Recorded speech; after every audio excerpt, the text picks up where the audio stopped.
नमस्कार, city centre show में आपका स्वागत है। मुंबई से मैं हूं पूजा भारद्वाज। 5 राज्यों में विधानसभा चुनाव के नतीजे आज सामने आ चुके हैं और इन 5 राज्यों में से 4 राज्यों यानी कि उत्तर प्रदेश, उत्तराखंड, गोवा और मणिपुर में बीजेपी ने जीत हासिल की है। वहीं पंजाब में सभी को चौंकाते हुए आम आदमी पार्टी ने अपनी जीत की झाड़ू चला दी है।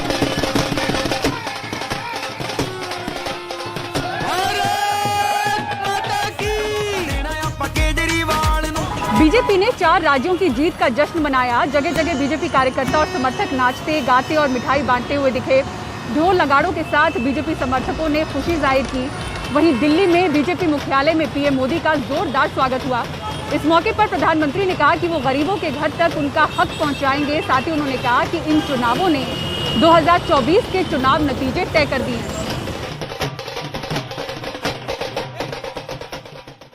उत्तर प्रदेश में 37 साल बाद कोई सरकार लगातार दूसरी बार सत्ता में आई है। 3 राज्य यूपी, गोवा और मणिपुर में सरकार में होने के बावजूद बीजेपी के वोट शेयर में वृद्धि हुई है।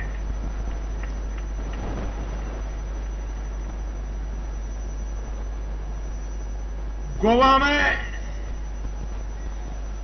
सारे एग्जिट पोल गलत निकल गए और वहां की जनता ने तीसरी बार सेवा करने का मौका दिया है। 2019 के चुनाव नतीजों के बाद कुछ पॉलिटिकल ज्ञानियों ने कहा था 2019 में जब लोकसभा में हम दोबारा जीत करके आए तो उस ज्ञानियों ने कहा था कि भाई इस 2019 के जीत में क्या है, ये तो 2017 में ही तय हो गई थी, क्योंकि 2017 में यूपी का रिजल्ट आया था।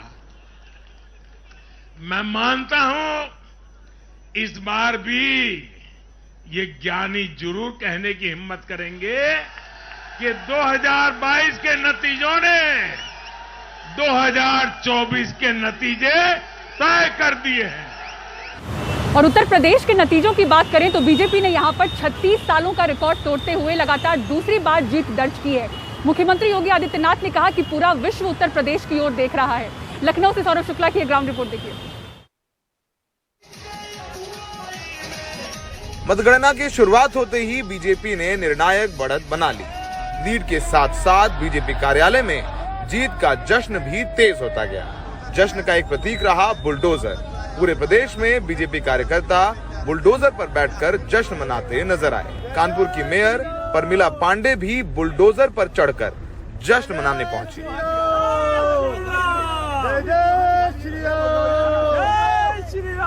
यही बुलडोजर जो है देखने को मिल रहा है। अब तक जो है यहाँ पे कार्यकर्ता छोटे बुलडोजर खिलौने लेके आ रहे थे, ये असली बुलडोजर लेकर के यहाँ पर भाजपा के कार्यकर्ता पहुंच गए हैं और काफी खुश नजर आ रहे हैं। भाजपा की होली खेली जा रही है। ये तस्वीरें जो है बीजेपी दफ्तर की है।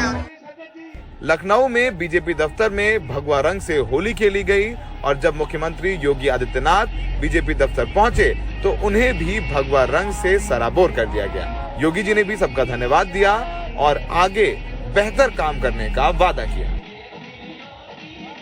सभी पदाधिकारियों के सहयोग से जो ये प्रचंड बहुमत भारतीय जनता पार्टी को देश के सबसे बड़े राज्य में प्राप्त हुआ है। राष्ट्रवाद, सुरक्षा, विकास और सुशासन के मुद्दे पर भारतीय जनता पार्टी को जो प्रचंड बहुमत जनता जनार्दन ने दिया है, हम सबकी जिम्मेदारी बनती है कि इस पर हमें फिर से खड़ा उतरना ही होगा। कहा जा रहा है कि राष्ट्रवाद के तड़के के साथ दिया गया मुफ्त राशन बीजेपी को 250 पार पहुंचा गया। सुबह से शाम हुई और सपा पिछड़ती रही। अखिलेश यादव के जबरदस्त प्रचार के बाद सपा कार्यालय में कार्यकर्ता उम्मीद लगाए ही बैठे रहे। सपा के इतिहास में सपा को पहले कभी इतने वोट नहीं मिले थे। सपा का वोट शेयर पहली बार 30% के पार गया है, जबकि बीजेपी का वोट शेयर 41% से ज्यादा रहा। वजह रही बसपा का बेहद खराब प्रदर्शन। बसपा के हाथ सिर्फ एक ही सीट लगी। हाथरस की बेटी को न्याय दिलाने से लेकर लखीमपुर हिंसा के मुद्दे तक सड़क पर लड़ने वाली प्रियंका गांधी के हाथ महज 2 सीटें ही आई। प्रियंका ने ट्वीट कर जनता का फैसला स्वीकारने और आगे मेहनत करने की बात कही। लोकतंत्र में हार जीत लगी रहती है, पर बीजेपी की जीत ने यूपी में साफ कर दिया कि कोरोना और किसान आंदोलन का चुनावों में कोई असर नहीं था। लखनऊ में सहयोगी आलोक पांडे, राजेश गुप्ता और सचिन गुप्ता के साथ सौरभ शुक्ला, एनडीटीवी इंडिया। और उत्तर प्रदेश के कौशाम्बी की सिराथू सीट पर बवाल हो गया है। यहां से बीजेपी के केशव प्रसाद मौर्य और सपा की पल्लवी पटेल आमने सामने थी। भाजपा के केशव प्रसाद मौर्य 6000 वोटों से पीछे चल रहे थे। उसके बाद ईवीएम में गड़बड़ी की बात उठी और काउंटिंग रोक दी गई। बीजेपी दोबारा काउंटिंग की मांग पर अड़ गई। जब हंगामा बढ़ा तो पल्लवी पटेल मतगणना केंद्र पर पहुंची। मतगणना केंद्र पर पथराव और उपद्रव की खबर आई। सपा ने आरोप लगाया है कि पल्लवी पटेल जीत चुकी हैं, लेकिन बीजेपी के लोग मतगणना स्थल पर पल्लवी पटेल को सर्टिफिकेट लेने नहीं दे रहे। हालांकि बाद में पल्लवी पटेल को जीत का सर्टिफिकेट मिल गया और केशव प्रसाद मौर्य इस सीट को हार गए। तब मुझे यहाँ भेजा था और आज मैं बहुत फख्र से कह सकती हूँ कि मैंने अपने नेतृत्व को वो चीज 100% करके दिखा दी है। हमारे साथ आज सिराथू विधानसभा से प्रत्याशी हुई कि डिप्टी सीएम केशव प्रसाद मौर्य को हराकर विजयी हुई है पल्लवी पटेल। यहाँ पर सपा अपना दल गठबंधन की प्रत्याशी थी। मैडम, आपका एनडीटीवी से बात करने के लिए शुक्रिया। मैडम, जिस तरीके से आप सिराथू में मुश्किल घड़ियों में चुनाव लड़ी हैं, वो भी इतने बड़े चेहरे से, तो आप इसमें किस तरीके की आपकी लड़ाई हुई है, किस मुद्दों को लेकर? देखिए, मेरी लड़ाई यहाँ की जनता के सहयोग से बहुत आसान हो गई थी। जनता ने मुझे हाथों हाथ लिया है जब से मैं इस क्षेत्र में आई हूँ और मैंने ये कोशिश की है कि जो उनकी उम्मीदें मेरे साथ बंध गई हैं और जिस प्रकार का निर्णय आज यहाँ निकला है, मैं ये कोशिश करूंगी कि जो उम्मीदें उन्होंने मुझसे की है मैं उनको पूरा कर पाऊँ। जिस तरीके की ट्रोलिंग हो रही थी आपके कन्वेंसिंग के टाइम पे और जिस तरीके से प्रताड़ित किया जा रहा था जनता को, उसे लेकर आप क्या सोचती हैं? मेरा सिर्फ यही कहना, मैंने पहले भी आगाह किया और आज भी आगाह करती हूँ कि मैं अपने लोगों के खिलाफ कोई भी बात ना सुनूंगी, ना मैं किसी को करने की परमिशन दूँ। आपकी माता जी हार गई लेकिन आप जीती हैं, तो आप सिराथू को कितना महत्वपूर्ण लेके चलेंगे? देखिए, ये सीट जो है ये मेरे गठबंधन के जो नेतृत्व थे माननीय अखिलेश यादव जी और राजमाता कृष्णा पटेल जी, उन दोनों ने ही मेरे ऊपर कुछ जिम्मेदारियां दी थी और तब मुझे यहाँ भेजा था। और आज मैं बहुत फख्र से कह सकती हूँ कि मैंने अपने नेतृत्व को वो चीज 100% करके दिखा दी है और जिसमें आप सभी लोगों का बहुत बहुत सहयोग रहा है। Thank you.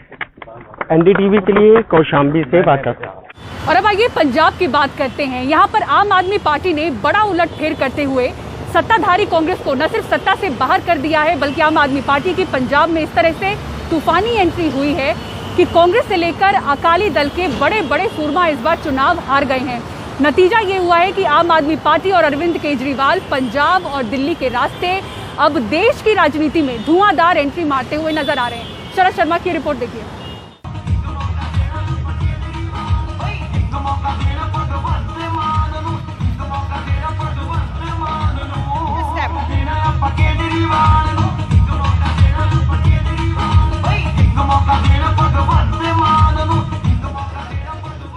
चुनाव प्रचार में आम आदमी पार्टी के लिए दिख रहा माहौल आखिरकार ऐसा तूफान साबित हुआ कि पंजाब के इतिहास में सबसे बड़े बहुमत के साथ आम आदमी पार्टी सत्ता में आ गई है।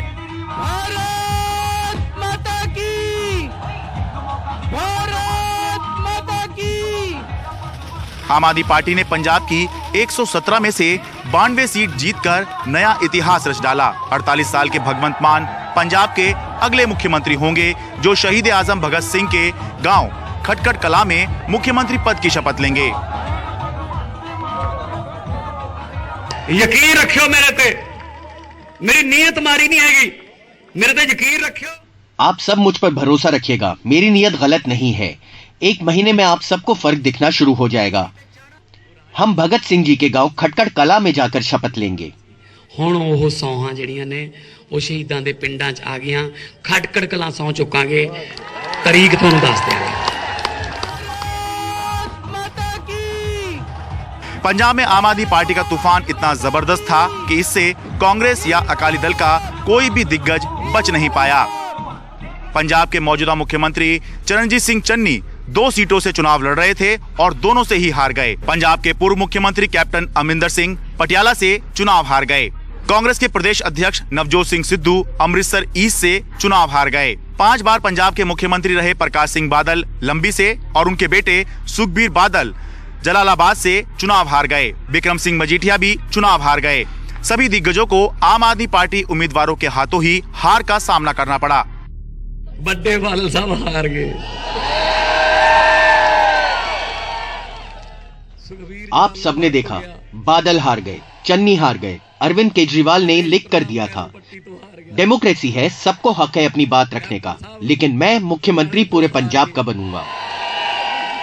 सिद्धू ते मजीठिया दोनों हार रहे ने। पंजाब में मिली बड़ी जीत के साथ ही अरविंद केजरीवाल मौजूदा भारतीय राजनीति में क्षेत्रीय नेताओं में पहले ऐसे नेता बन गए हैं जिन्होंने अपनी पार्टी को अपने होम स्टेट से बाहर किसी नए राज्य में एक बड़ी चुनावी जीत दिलाई हो। इस बड़ी जीत के साथ ही 2024 के लोकसभा चुनावों से पहले विपक्षी और क्षेत्रीय नेताओं के खेमे में अरविंद केजरीवाल का कद भी मजबूत हुआ है। आम आदमी पार्टी अब दिल्ली के बाद पंजाब में भी सरकार चलाएगी। इस खुशी का पार्टी के दिल्ली मुख्यालय में जमकर जश्न मनाया गया। आखिर इस जीत के साथ आम आदमी पार्टी राष्ट्रीय राजनीति में एक अहम खिलाड़ी बन गई है और अरविंद केजरीवाल केवल दिल्ली के मुख्यमंत्री नहीं रह गए हैं, बल्कि उससे कहीं ज्यादा उनका कद बढ़ चुका है। हम एक ऐसा भारत बनाएंगे जहां से भारत के बच्चों को यूक्रेन नहीं जाना पड़ेगा। पूरी दुनिया के बच्चे भारत में शिक्षा लेने के लिए आया करेंगे। हम एक ऐसा भारत बनाएंगे। पहले दिल्ली में इंकलाब हुआ, अब पंजाब में इंकलाब हुआ, अब यह इंकलाब पूरे देश के अंदर फैलेगा। आम आदमी पार्टी के नेता और कार्यकर्ता अब राष्ट्रीय राजनीति की तरफ देख रहे हैं। 2024 में केजरीवाल को प्रधानमंत्री के तौर पर देख रहे हैं। आज भगवंत मान जी मुख्यमंत्री बन जाएंगे और ये नींव रखी जाएगी आने वाले अगले साल में 2024 में होंगे, लोकसभा चुनाव 24 में होंगे। प्रधानमंत्री हम अरविंद केजरीवाल जी को देखना चाहते हैं। ये नींव यहाँ से रखी गई है उस चीज कहते हैं कि दिल्ली का रास्ता यूपी से निकलता है, तो क्या आप ये कह रहे हैं कि दिल्ली का रास्ता पंजाब से निकलेगा? बहुत सारे कार्यकर्ता कह रहे हैं कि अब भगवंत मान यहाँ पे सीएम बना के अब अरविंद केजरीवाल को 2024 में पीएम बनाएंगे। देखिए, जो नारा एक मौका केजरीवाल को लगा था, ये पंजाब में तो है ही है, इसके साथ साथ पूरे देश आज ये नारा लगा रहा है, क्योंकि बीजेपी, कांग्रेस और इनकी जो साथी पार्टी है, इनके सिस्टम से लोग त्रस्त हैं। आम आदमी पार्टी के पास अब 2 सीएम हैं। पार्टी दिल्ली और पंजाब में सरकार चलाएगी। पार्टी का गोवा विधानसभा में भी इस बार खाता खुल गया है। भगवंत मान की संगरूर लोकसभा सीट खाली होगी तो उस पर दोबारा चुनाव होगा। पार्टी के पास अभी 3 राज्यसभा सीटें हैं। इसी महीने पंजाब की 5 राज्यसभा सीटों के लिए चुनाव होने हैं, जिसमें से 4 सीटों पर आम आदमी पार्टी की जीत तय है। कुल मिलाकर इन चुनावों ने राष्ट्रीय राजनीति में एक नए खिलाड़ी की दमदार एंट्री दिखाई है। देश के एक पूर्व प्रधानमंत्री ने संसद में एक बात कही थी, no power in this world can stop the idea whose time has come. यानी जिसका समय आ गया है उसको दुनिया की कोई ताकत नहीं रोक सकती। कहने का मतलब ये है कि आम आदमी पार्टी का पंजाब में तूफान क्यों चला, इसके बहुत से कारण गिनवाए जा सकते हैं, आकलन किया जा सकता है, लेकिन 100 बात की एक बात यह है कि शायद आम आदमी पार्टी का पंजाब में शासन करने का अब समय आ ही गया था। इसलिए हालात, समीकरण और माहौल सब के सब आम आदमी पार्टी के पक्ष में होते चले गए और जो माहौल था वो मैंने आपको दिखाया ही, और वही माहौल बिल्कुल आज के आंकड़ों में तब्दील होता हुआ भी दिखाई दिया। दिल्ली से अपने सहयोगी हिमांशु शेखर और संगरूर पंजाब से अपने कैमरा सहयोगी अश्विनी मेहरा के साथ मैं शरद शर्मा, एनडीटीवी इंडिया।